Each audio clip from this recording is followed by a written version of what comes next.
దోస్తులు గీ పాపడాలు నిమిషాలలో వేసుకోవచ్చు, పరపరం అనుకుంటా కమ్మ ఉంటాయి. ముందుగాల 1.5 గిన్నెల శనగపిండిని పోసుకోండి. కొంచెం అంత ఓమను గిట్ల నలుసుకొని వేసుకోండి. గట్లనే కొంచెం అంత నూనెను కూడా 2 చెంచాలంతా పోసుకోండి. ఇప్పుడు కొంచెం అంత వంట సోడా వేసుకోండి. గీ వంట సోడా వేసుకున్నాక చేతితోటి ఒకసారి గిట్ల కలుపుకోండి. గిట్ల ముద్ద లెక్క వచ్చినాకడ చెంచాడు ఉప్పేసుకున్న నీళ్లను పిండిలో కోసుకుంటా మంచిగా గట్టిగా కలుపుకోండి. ఇప్పుడు ముంతమంత పిండిని తీసుకోండి. ఇప్పుడు ఒక చిన్న పిండి ముద్దను తీయండి. గిదిన్ని రొట్టెపీట మీద పెట్టి కొంచెం మొత్తి లాట్ని తోటి మంచిగా దాలుండి. గంతే షాకుతోటి తీయాలి, గిట్లా జల్లెళ్తుంది అన్నట్టు.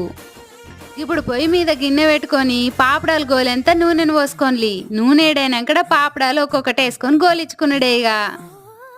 ఈ పాపడాలను గోలిచ్చేటప్పుడు మంట మీడియంలోనే ఉండాలి. గప్పుడే మంచిగా కరకర గోలుతాయి.